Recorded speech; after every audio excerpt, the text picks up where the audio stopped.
Para começar essa escola, eu já gostaria de começar até com uma pergunta para você. Beleza. Você tem medo da morte? Tem bastante. Tem? Tenho. Eu acho que essa escola pode te tranquilizar um pouquinho, a sua alma. Tomara. Mas como é? Então, eu acho que entre todas as escolas, essa é uma das mais emblemáticas, na minha opinião, é a que melhor encarna o espírito dessa época, que é o estoicismo. Hoje em dia, isso é muito interessante, a gente meio que vai percebendo isso ao longo da fala, né? Como que todos esses termos hoje em dia têm um significado diferente, né? Esse é menos comum, mas assim, às vezes acontece de alguém falar que fulano é um estoico, né? Ele tá na meditação estoica, ou seja, no contexto atual isso significa que a pessoa é imperturbável. Ela tá num estado de tranquilidade que ninguém vai irritar essa pessoa. E isso tem uma a ver com o estoicismo, sim, talvez de todos os usos contemporâneos, vamos dizer assim, é o que está mais certo, é o que está mais assim apurado. O estoicismo a gente deixa por último, eu acho interessante porque assim é a que mais se estende, né? Começa na Grécia, tem um primeiro estoicismo na Grécia e chega em Roma, chega a ser produzido em língua latina, chega a alcançar desde escravo até imperador, né? E a gente vai falar isso mais pra frente. Mas assim, como o Carlos colocou, qualquer preocupação desse pessoal a não temer a morte, a não temer o sofrimento, a saber a tolerância, por exemplo, isso é muito tratado, né? Temperança, tolerância, tranquilidade, justiça, coragem, né? Medo e coragem são coisas que são tratadas por esses filósofos. Então, Carlos, se você quiser, joga uns nomes aí pra gente ir falando sobre esses filósofos que vão ser o pessoal que vai encerrar essa nossa discussão, né? Talvez essa escola seja uma das mais influentes, né? E uma das mais universalistas, chegando até o tempo de hoje. Talvez você siga uma filosofia de vida estoica e você não saiba, né? E assim, essa filosofia, como o Vitor falou, tem de escravos até imperadores, reis que falam sobre ela. Então, queria voltar só um pouquinho lá no tempo, para você ver a difusão. Antigamente, a filosofia na polis era uma filosofia elitizada. Aristóteles, Platão, Sócrates tinham escravos, vale lembrar. Não posso deixar de colocar esse ponto, né? Porém, nessa aqui, a filosofia está difundida. Tipo, vai falar internamente, então o próprio escravo também pode falar. O próprio escravo pode buscar a sua felicidade, né? E assim, nessa filosofia tem tanto Zenão quanto Sêneca também, e também o nosso ilustre Marco Aurélio, que foi um imperador também. O livro dele é tido também como um dos livros, assim, de hoje em dia muita gente usa para fazer palestra motivacional, palestra de emprego, tal e tudo. Mas o que poderíamos entender essa filosofia para a busca da ataraxia? De novo, ataraxia, felicidade. Diferentemente do epicurismo, essa filosofia tem uma supervalorização da razão, né? E assim, ela coloca que todo o universo é dotado de razão. E tem certas coisas que nós não temos razões para se preocupar. Por exemplo, a morte. Vamos imaginar, tem uma frase muito famosa que diz, eu não tenho medo da morte porque eu não querer me encontrar com ela. Porque quando a morte chegar, eu não estarei, né? E então não há razões para eu me preocupar com a morte. A vida pode ser dois sofrimentos. Porque pelo que eu me lembre, quando eu nasci, eu não lembro se eu senti dor, e provavelmente quando eu morrer também eu creio que não vá sentir dor. Então a filosofia, ela tem uma supervalorização da razão, né? De que nada do universo pode ser superior a algo que é natural. E diferentemente do epicurismo, o epicurismo busca o prazer. O prazer seria evitar a dor. No estoicismo, você teria que ser insensível ao prazer e à dor. O que acontecer com você, você tem essa serenidade de você olhar e falar: é o ciclo natural da vida. Não tem para que eu sofrer por isso, né? Não tem para que eu me apegar a certas coisas que vai acontecer, né? E assim, a alma do ser humano, ela é capaz de agir de forma intencional, né? E a filosofia também estoica, ela coloca que nem tudo que vai acontecer na vida você tem como conduzir, você tem como escolher. E é interessante, né? Porque tem muita gente que fala: você pode ser o que você quiser. Eu acho isso um pouco laranjado. Vai devagar, né? Porque você não comanda a vida toda. Algumas coisas que acontecem você não vai comandar. Então, o estoico está propondo como você lidar diante disso, com certas coisas que você não vai comandar. Vou dar um exemplo bem simples. Vamos imaginar. Você tem a sua capacidade de ação e de você decidir o que você vai fazer. Vamos imaginar. Eu recebo uma nota baixa. Vitor vai lá e me dá uma nota baixa, professor Vitor. Fico muito chateado. Como eu não posso descontar em Vitor, eu venho para minha casa e quero extravasar minha raiva. E vou lá e dou aquele soco enorme na parede. Eu quero dar um soco na parede. É a minha intenção. Eu decido o que eu faço com o meu corpo.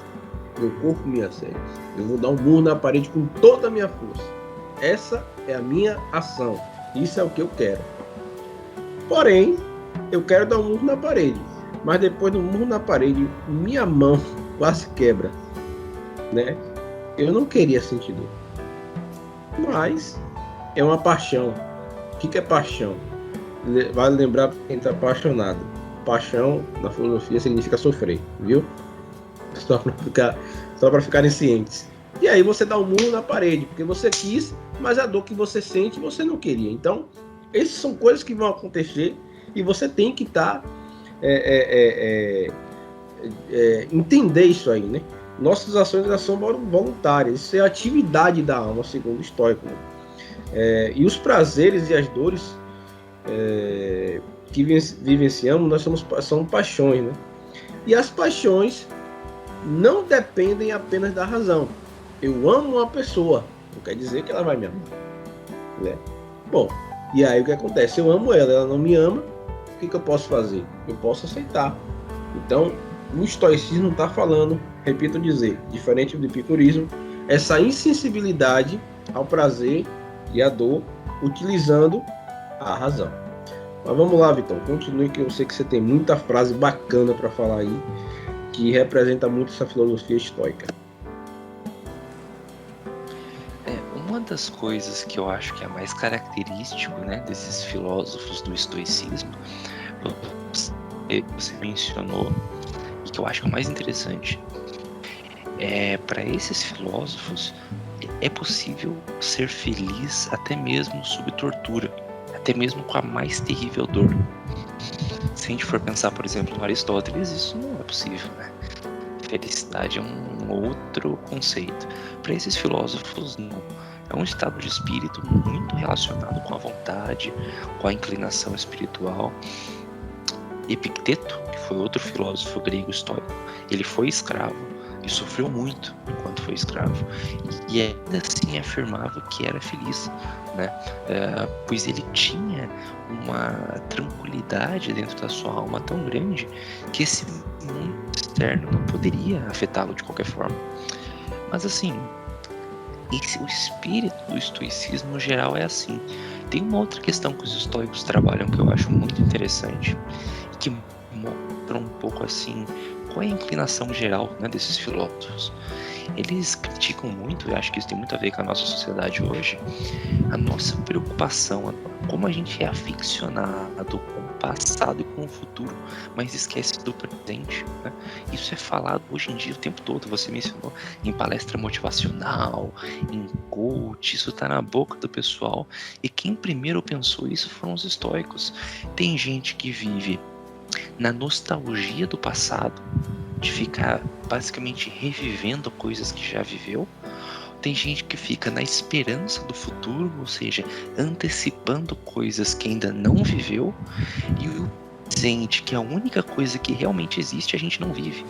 E o tempo todo o presente se torna passado e a gente ignora. Os estoicos foram os primeiros a falar, olha, é importante prestar atenção nesse momento, porque é somente isso que a gente tem controle. Ô Vitor, você conhece a história de Maria do Leite? Não conheço. Então, Maria do Leite, ela precisava pegar leite para alimentar os seus filhos, tal, né? Porém, ela não tinha leite nas mamas e precisava pegar leite. E aí ela foi atrás desse leite.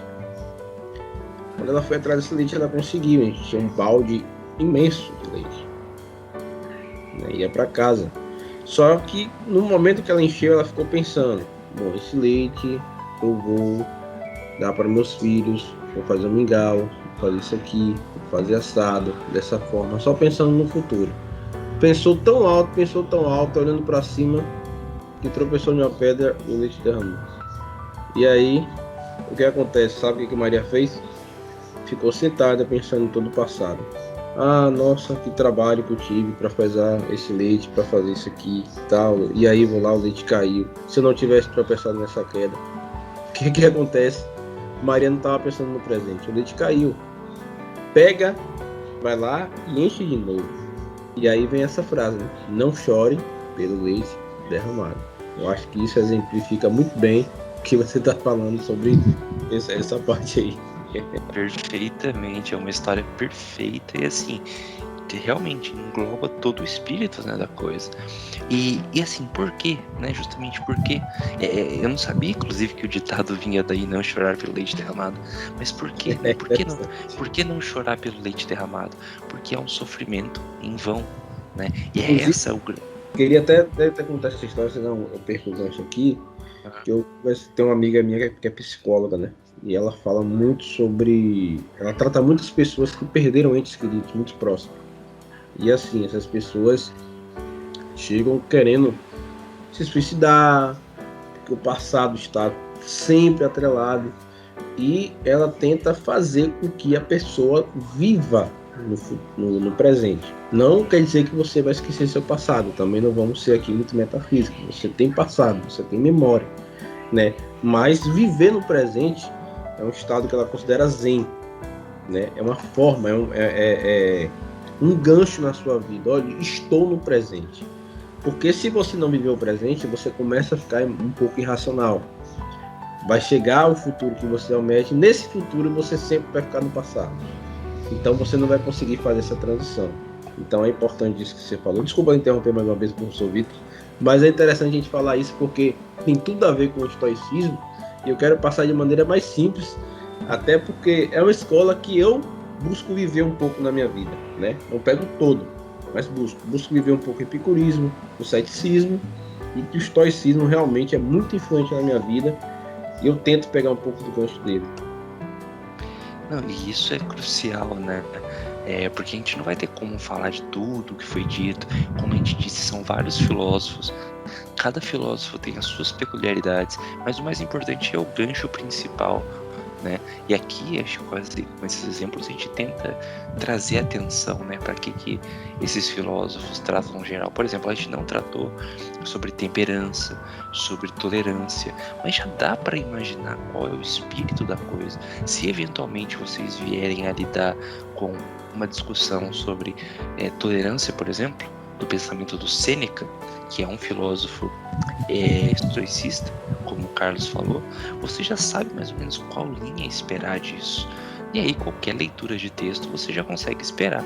O Sêneca, ele tem uma carta de 2 páginas. Isso é muito legal dessa época. As filosofias vinham nas conversas, então a maior parte da filosofia que a gente tem são cartas. E qualquer um que estiver assistindo essa aula consegue ler essas cartas e agora, né, depois dessa exposição, consegue entender o que está escrito lá.